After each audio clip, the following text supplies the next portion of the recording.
Shalom saudaraku yang kekasih dalam Tuhan Yesus Kristus.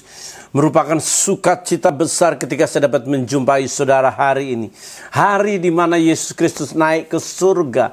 Sukacita besar bagi seluruh dunia. Bagi mereka yang percaya memperingati kenaikannya. Untuk itu sebelum kita mendengar kebenaran firman Tuhan, kita akan berdoa terlebih dahulu. Bapa yang baik, kami bersyukur untuk anugerah, berkat, rahmat, limpah, dan segala yang terbaik yang Tuhan berikan bagi kami. Olehnya kami dapat hidup, menikmati hari-hari kebersamaan dengan orang-orang yang kami kasihi, dan juga bersama Tuhan di setiap langkah kami. Kami mau mendengar kebenaran firman Tuhan, mari berbicara, berkata-kata, urapi kami sekalian Tuhan. Berbicaralah, kami siap mendengar, dalam nama Yesus kami berdoa, haleluya, amin. Saudaraku yang kekasih dalam Tuhan Yesus Kristus, hari ini kita menikmati bahwa Kristus naik ke surga. Tanpa kenaikannya, hampir seluruh karyanya itu bagaikan sesuatu yang kosong, nol. Mengapa demikian? Karena kenaikannya memastikan bahwa dia raja segala raja, Tuhan di atas segala Tuhan. Kenaikannya menobatkan dirinya sendiri bahwa dia memang Tuhan.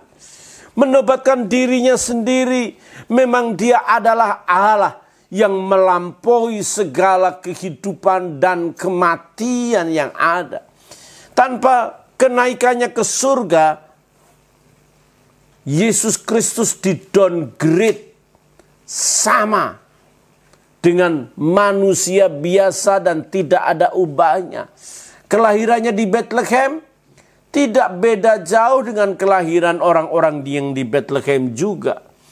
Dan kita mungkin berkata, oh berbeda dengan Yesus. Yesus lahir dari benih, bukan benih Yusuf dari Roh Kudus. Saudara, ada begitu banyak kisah dewa-dewa yang lahir dari seorang wanita tanpa hubungan suami istri. Ada banyak dewa-dewa yang dilahirkan bukan karena hubungan suami istri. Kelahirannya sama dengan mitos bila tanpa kenaikannya. Namun saudaraku, kita mengerti dengan pasti bahwa kenaikannya membuktikan bahwa dia adalah Tuhan. Kematiannya sama, semua orang juga mati, dan pengorbanannya juga sia-sia karena banyak orang berkorban dan juga menyerahkan nyawanya bagi banyak orang-orang yang merdeka, mencari kemerdekaan sebagai pejuang-pejuang kemerdekaan. Mereka juga menyerahkan nyawanya. Kebangkitannya, ada begitu banyak orang mati bangkit. Yang membedakan hanya Yesus tidak pernah mati lagi, saudaraku yang kekasih dalam Tuhan.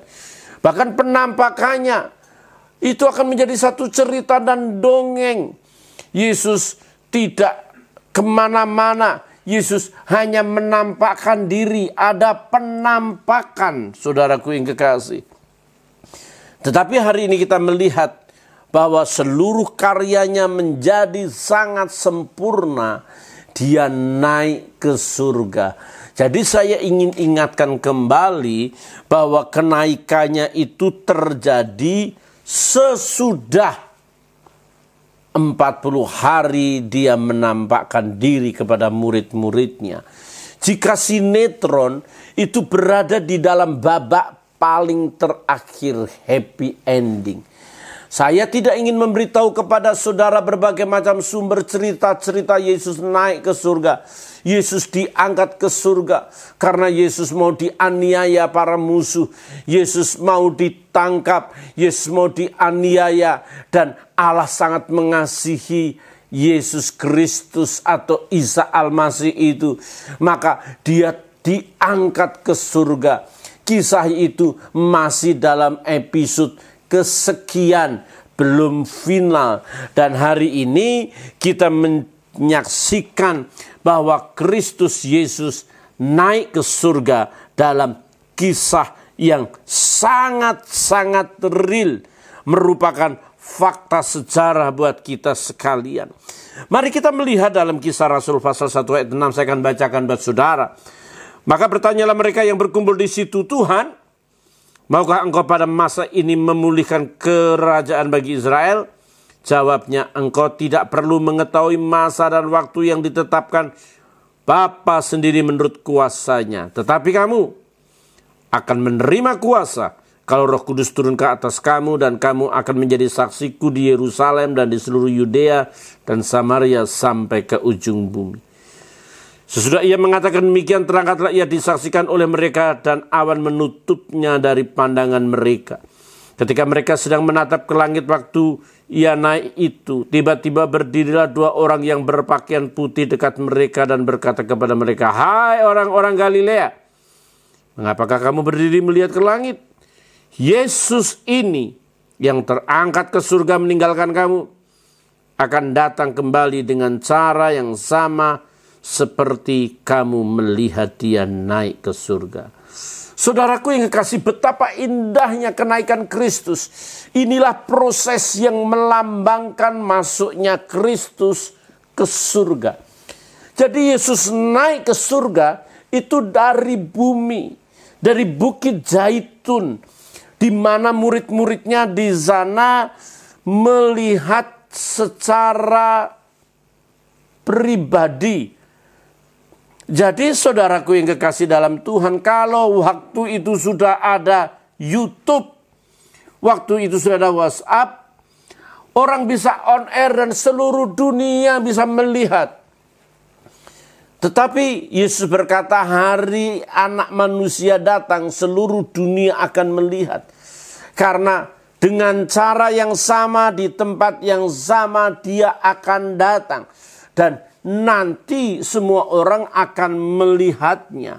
Saudara-saudaraku yang kekasih dalam Tuhan, kekristenan awal adalah kekristenan yang sangat bersukacita untuk kenaikannya. Jadi perayaan pertama kali yang dirayakan bukan perayaan Natal, bukan perayaan Paskah, tapi perayaan kenaikan itu dirayakan secara luar biasa.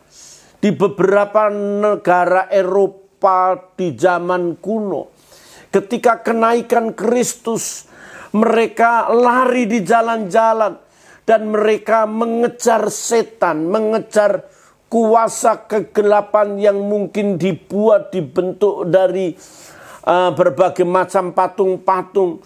Dan kemudian iblis itu, setan itu dicelupkan di air, tanda bahwa kematian. Dia tidak berhak lagi karena Yesus sudah naik ke surga. Sebagian membakarnya. Saudara, berbeda di Inggris. Inggris merayakan kenaikan Yesus itu, dia meletakkan telur. Dan telur itu dianggap menjamin sebuah keberuntungan. Telur itu tidak akan menjadi busuk, dan telur itu akan mendatangkan berkat demi berkat yang luar biasa. Saudaraku yang kekasih dalam Tuhan Yesus Kristus, berbeda di Portugis. Portugis memperingatinya sebagai hari tradisional kemakmuran di desa-desa. Mereka membuat bunga-bunga dari pohon zaitun dan kemudian dia meletakkannya di luar dan merupakan sukacita yang melimpah, dan beberapa gandum yang ada disimpan sepanjang tahun demi kemakmuran. Ada sebuah perayaan yang sukacita yang luar biasa. Karena apa? Saudaraku, karena kenaikan Yesus bukan sebuah kenangan masa lalu. Kenaikan Yesus merupakan sebuah peristiwa yang perlu diperingati. Bahwa narasi Alkitab itu bukan sekedar asumsi atau mitologi, tetapi merupakan fakta sejarah yang realitasnya bisa dinikmati sampai saat ini. Oleh sebab itu, saudaraku yang kekasih, Yesus bukan peristiwa sejarah. Yesus adalah peristiwa yang up to date, yang hari ini bisa berdampak dalam hidup kita. Jangan pernah menjadikan Yesus sebagai kenangan. Jangan pernah menjadikan Yesus sebagai cerita masa lalu.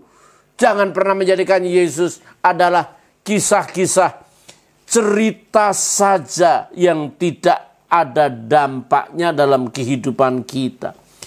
Dia hadir bisa menemani kita. Dia hadir bisa menjadi sahabat. Dia bisa hadir menjadi penolong buat kita sekalian hari ini, bukan di masa lalu. Bahwa dia membuktikan dirinya sebagai Tuhan. Dia naik ke surga. Alkitab mencatat dengan jelas dalam Wahyu pasal 17 ayat 14, 19 ayat 16. Mengatakan bahwa dia adalah Tuhan di atas segala Tuhan dan Raja di atas segala Raja.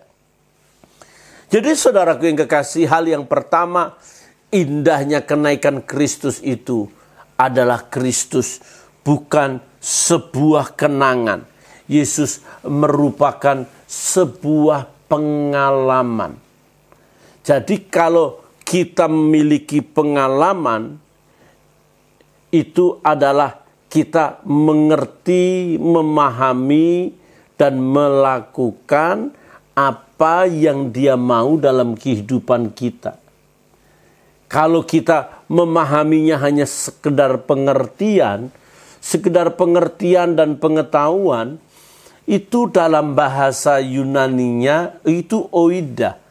Oida itu punya arti mencari berbagai macam sumber, berbagai macam pengetahuan, berbagai macam sebuah pengertian yang penting dalam kehidupan kita dan kemudian berdampak dalam kehidupan kita hari demi hari. Jadi saudara-saudaraku yang kekasih dalam Tuhan Yesus Kristus, itu pun harus menjadikan kita sebagai kebenaran yang berkualitas dalam hidup kita. Kalau pengetahuan itu tidak menjadikan kualitas dalam hidup kita, tidak berdampak dalam hidup kita, itu adalah pengalaman-pengalaman atau pemahaman-pemahaman yang ecek-ecek, yang sangat sederhana. Kisah film saja bisa membuat orang meneteskan air mata. Cerita sinetron bisa membuat orang terpesona. Dan banyak orang terpengaruh akan satu kisah. Terpengaruh akan satu tontonan. Dan berdampak di dalam dirinya. Pengetahuan kebenaran akan Yesus Kristus yang naik ke surga adalah sebuah peristiwa kehidupan yang harusnya menjadikan diri kita berkualitas, semakin indah, semakin baik. Bahkan ketika kita semakin bertambah indah dan bertambah baik, maka levelnya berada dalam tahapan level seperti Kristus. Untuk itu saudara-saudaraku yang kekasih dalam Tuhan, betapa indahnya kenaikan Yesus, karena peristiwa itu bukan menjadi peristiwa kenangan, peristiwa kenyataan, suatu realitas yang sangat-sangat indah dalam kehidupan kita. Sehingga saudara, ketika kita sudah dapat memahami pengertian dan kebenaran yang merasuk dalam diri kita dan menjadikan diri kita berkualitas, maka kita memiliki kehubungan yang intim, hubungan yang sangat lekat dengan Dia. Pengetahuan kita tidak lagi menjadi pengetahuan karena berbagai macam sumber dari pengkhotbah, dari Google, dari YouTube, atau dari yang lain.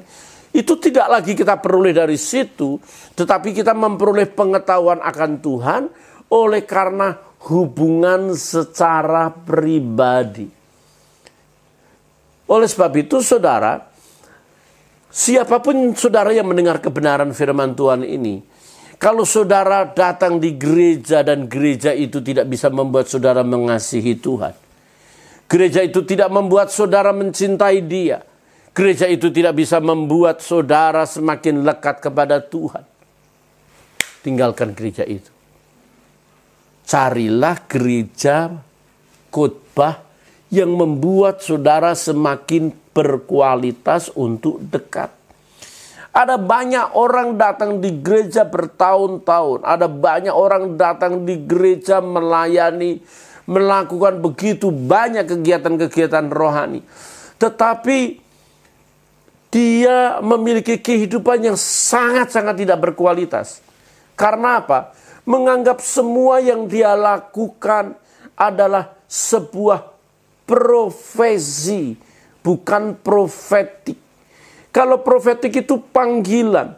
Kalau panggilan itu pasti punya connecting dengan yang memanggil. Mendapat perintah secara pribadi. Kalau profesi itu mungkin karena mencari kehidupan. Kan hamba Tuhan itu tidak mencari hidup, tapi memberi hidup. Hamba Tuhan itu tidak sedang mencari korban, malah justru harus berkorban. Kegagalan banyak anak Tuhan menjadikan Yesus kenangan masa lalu. Seolah-olah tidak berdampak, tidak berkualitas dalam hidupnya. Pengalaman itu menentukan kita untuk kita menjadi seperti apa. Ketika Alkitab berkata, carilah dulu kerajaan Allah.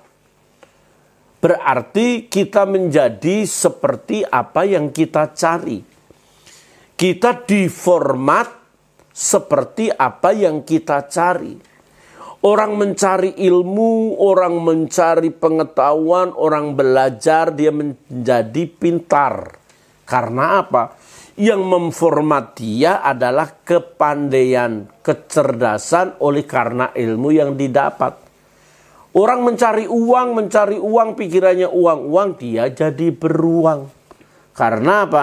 Yang membuat dia jadi beruang yang memang uang.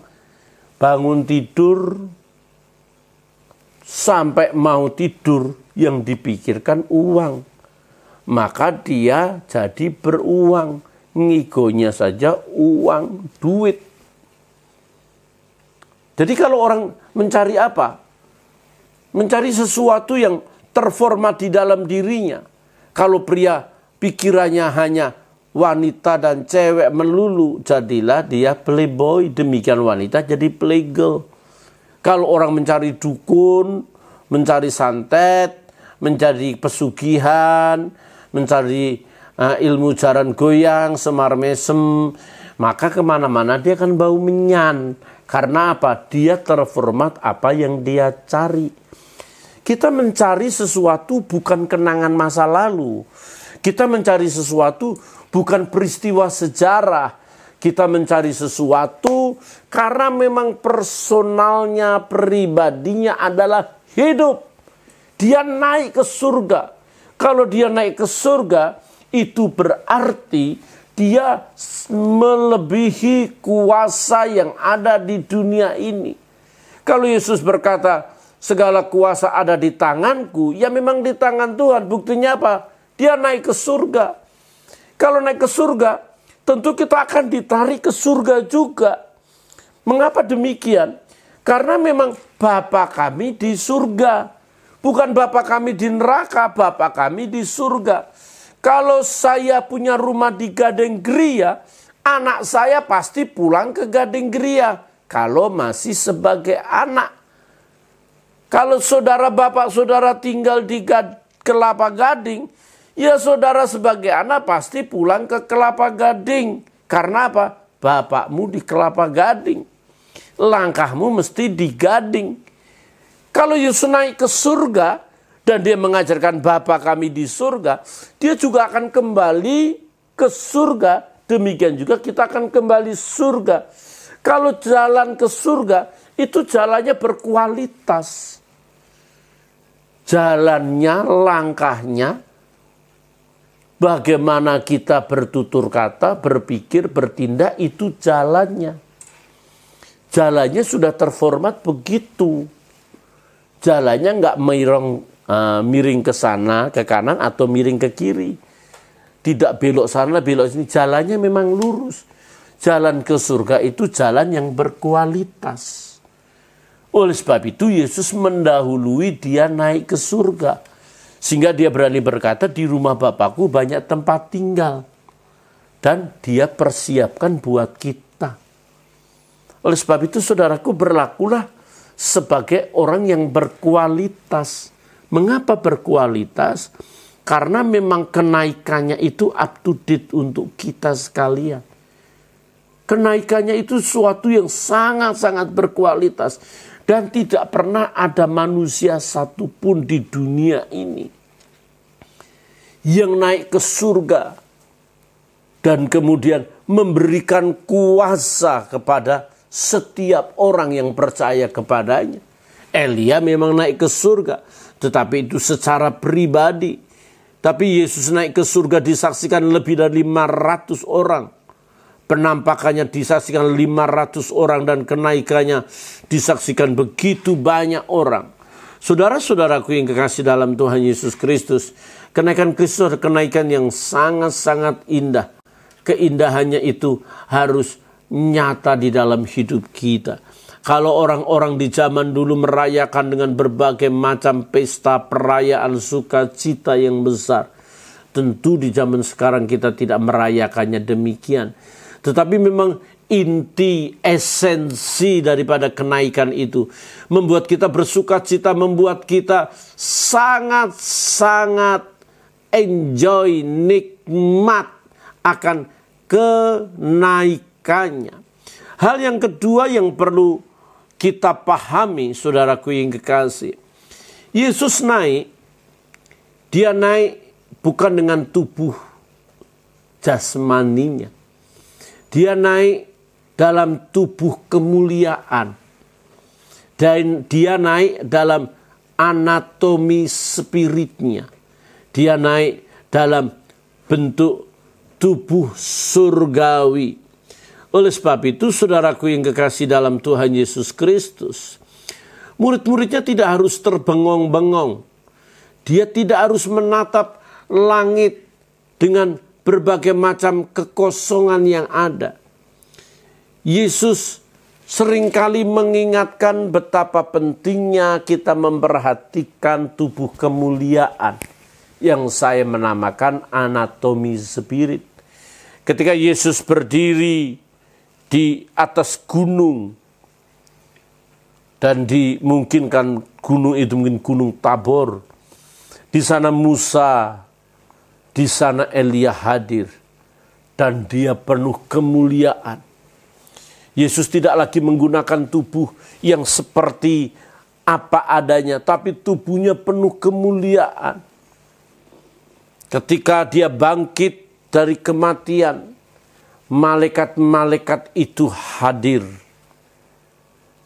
Dan malaikat itu menunjukkan kepada Maria bahwa Yesus yang kamu cari itu tidak ada di sini.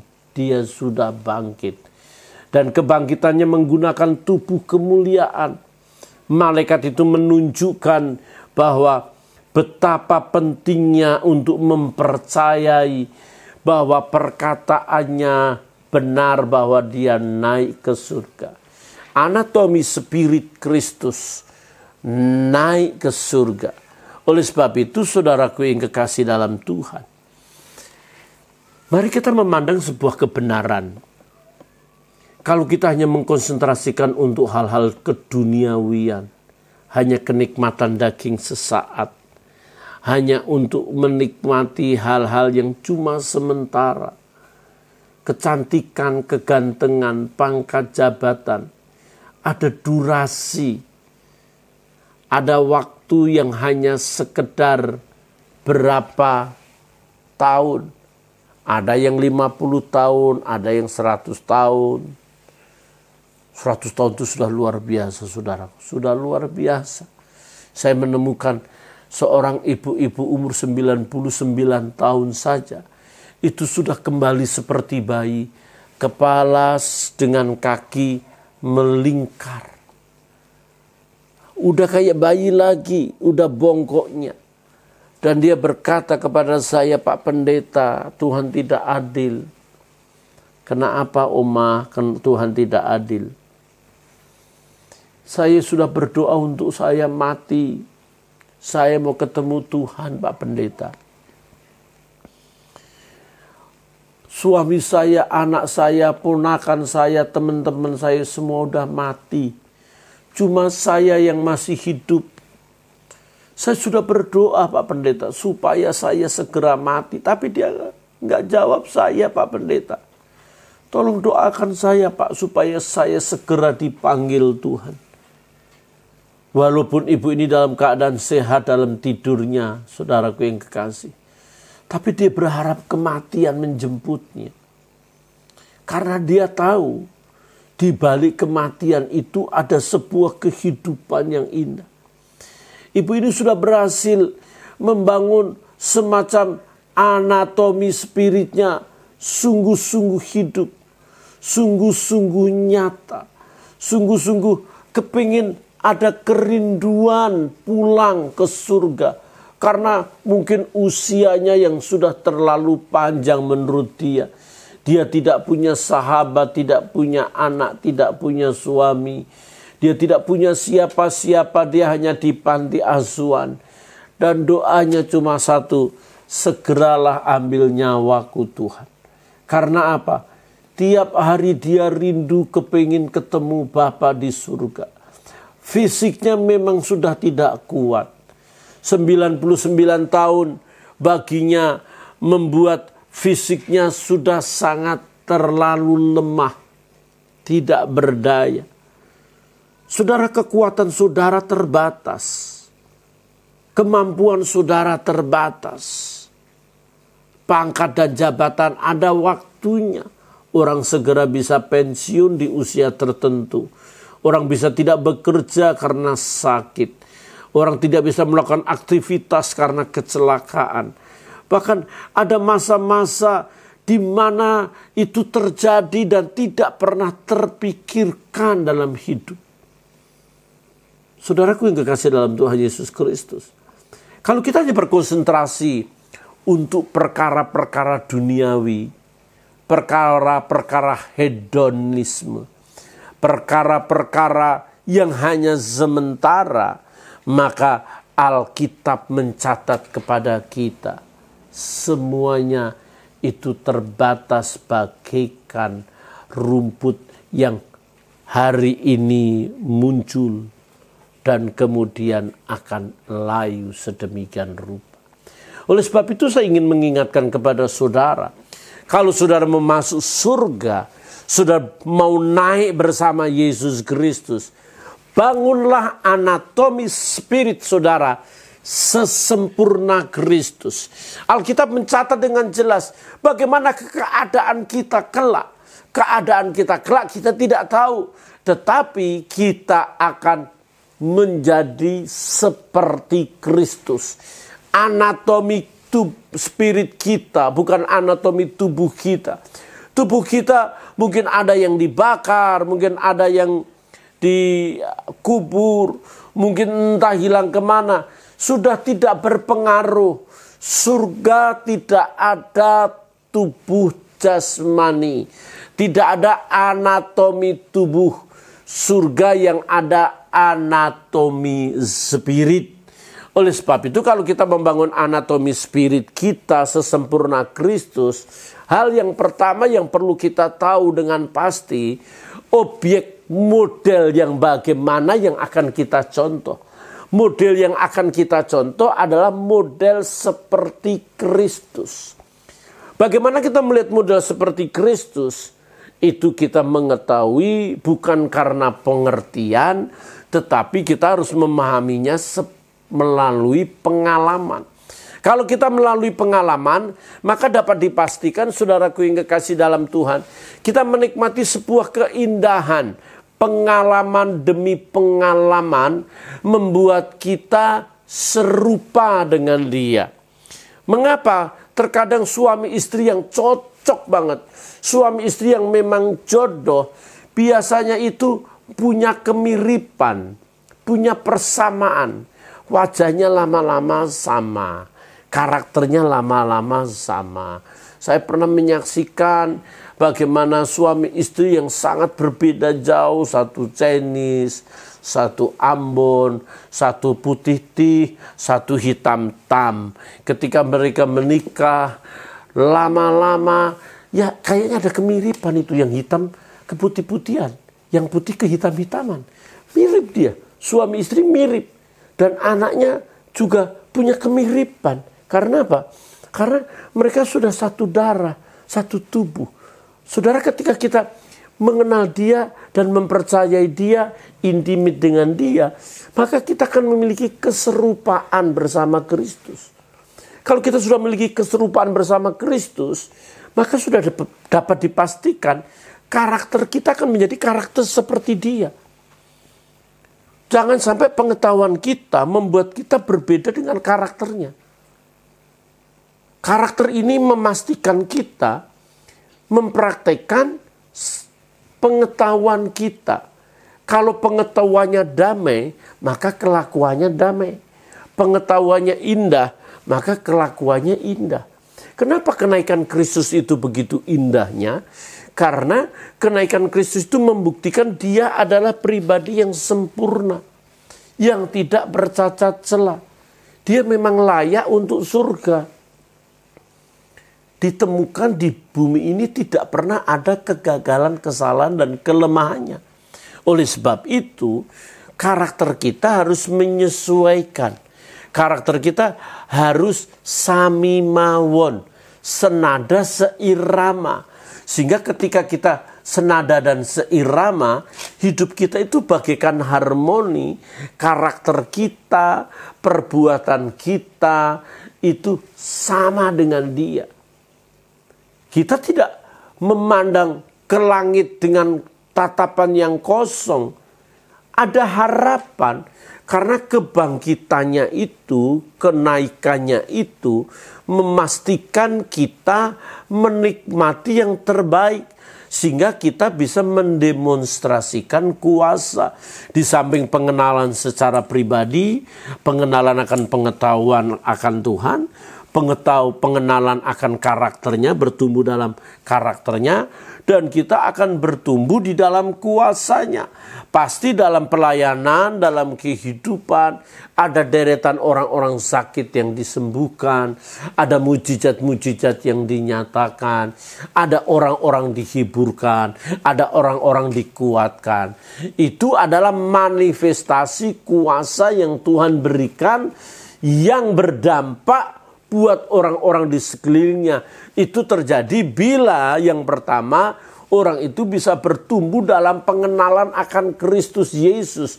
Kristus Yesus yang dia naik ke surga itu telah memberikan contoh, telah memberikan teladan buat kita untuk kita menikmati keindahan dan membentuk karakter hidup kita. Karakter hidup kita itu menentukan kita memiliki kuasa yang luar biasa. Oleh sebab itu, saudaraku yang kekasih, malaikat itu sekali lagi ingin mengingatkan mereka yang sedang terbengong-bengong melihat sesuatu yang kosong di langit karena awan menutupinya. Dan saya ingin ingatkan, jangan mencari perkara-perkara yang kosong, yang sia-sia. Dunia ini begitu banyak hal yang sia-sia. Dunia ini begitu banyak hal yang kosong yang menjadikan hidup kita tidak berkualitas. Mari kita mencari berbagai macam sumber keindahan, kenikmatan di mana kita bisa menikmati bersama Tuhan. Hal yang ketiga, yang terakhir yang saya ingin ingatkan kembali kepada saudara. Yang pertama, bahwa Yesus Kristus itu bukan kenangan masa lalu. Yesus Kristus itu bukan kisah mitos atau fiksi atau cerita dongeng nenek moyang kita. Yesus itu up to date dan dia sangat berpengaruh akan kehidupan kita hari demi hari. Dan ketika kita sudah mengetahui bahwa dia sangat up to date sekarang, mari kita belajar fokus bertumbuh dalam pengenalan kita akan dia. semakin hari semakin sempurna. Dan kita bertumbuh akan karakter seperti Kristus. Dan kita bertumbuh akan kuasa seperti Kristus. Saudara tahu, semua murid Yesus berasal dari Galilea. Galilea itu kota kecil, pedesaan di Israel. Galilea memang sangat subur. Galilea memang kota yang jauh dari Yerusalem. Butuh sehari perjalanan. Kalau sekarang naik bus ya sekitar ada 6 jam menuju Galilea ini. Galilea, Tiberias, Kineret, itu nama-nama yang sama. Bahkan danau Galilea ini adalah danau yang merupakan sumber mata air bagi seluruh Israel. Oleh sebab itu desa yang terpencil, yang rata-rata pendidikannya hanya sebagai nelayan yang sangat terbelakang. Tetapi hai kamu orang-orang Galilea, orang-orang kampung, orang-orang yang terpelosok. Sekarang kamu bukan lagi menjadi orang-orang kecil, orang-orang pedesaan, orang-orang kampung. Tetapi kamu menjadi orang-orang yang wilayahnya berbeda. Kalau dulu sangat-sangat terpojok, sekarang sudah berada di dalam kemuliaan bersama Yesus. Dimensinya berbeda, dunianya berbeda. Dunia yang sekarang dia rasakan dan alami adalah dimensi kerajaan Allah. Di dalam kerajaan itu murid-murid harus mulai berani bersaksi. Inti daripada kenaikan Kristus, Yesus naik ke surga dan meninggalkan pekerjaannya. Dan pekerjaan itu yang melanjutkan murid-muridnya. Murid-murid tidak boleh lagi kembali ke Galilea. Tidak boleh lagi menjala ikan. Tidak boleh lagi mencari kehidupan yang untuk dirinya sendiri. Tetapi murid-murid harus menerima tanggung jawab. Bukan lagi menjadi penjala ikan, tetapi menjadi penjala manusia. Memberitakan begitu kebenaran demi kebenaran, mujizat demi mujizat. Saudara dipanggil oleh Kristus Yesus.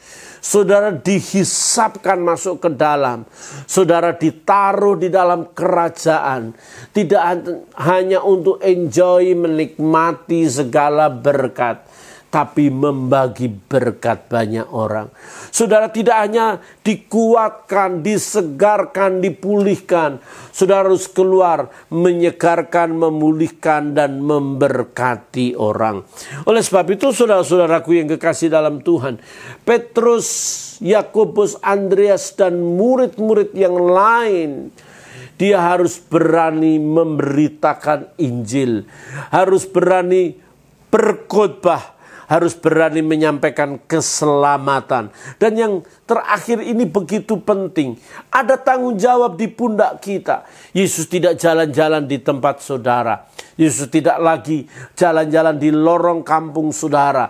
Yesus sudah memanifestasikan dirinya di dalam diri saudara, di dalam diri saya, untuk kita berjalan sambil berbuat baik. Kita tidak bisa lagi berkata tentang Yesus adalah juru selamat. Yesus satu-satunya juru selamat. Ada penistaan agama di dalam kehidupan kita. Ada begitu banyak kesalahan. Tetapi saya ingin beritahu sesuatu kepada saudara. Kita tidak harus bersaksi menyebut Yesus adalah Tuhan. Bersaksilah bahwa Tuhan mengubah hidup saudara. Lakukan terbaik untuk sekeliling saudara. Dan saudara akan menjadi saksi-saksi Tuhan. Oleh sebab itu indahnya kenaikan Kristus. Dia bukan masa lalu, tapi masa sekarang. Mari kita bertumbuh seperti Dia. Dan memanifestasikan kasih dan anugerah. Sebagai tanggung jawab yang ditinggalkan Tuhan. yakni memberitakan kebenaran firman Tuhan. Kiranya Tuhan memberkati. Mari kita berdoa. Bapa, kami bersyukur untuk hal yang terbaik yang Tuhan lakukan, kerjakan buat kami. Terima kasih Engkau mau berkenan memberikan kebenaran bagi kami bahwa Engkau telah naik ke surga, mempersiapkan segala sesuatunya untuk kami. Untuk itu ajar kami mengetahui dengan pasti dan bertumbuh dalam pengenalan yang sempurna di dalam Engkau, sehingga anatomi spirit kami seperti Kristus memanifestasikan kebaikan buat orang-orang di sekeliling kami. Kami bersyukur Bapa. Terima kasih, dalam nama Yesus kami berdoa, haleluya, amin. Shalom saudaraku, saya bersyukur ketika saudara mau like, subscribe, dan komen. Dan kami akan kirimkan kebenaran-kebenaran baru buat saudara. Kiranya Tuhan memberkati, haleluya, amin.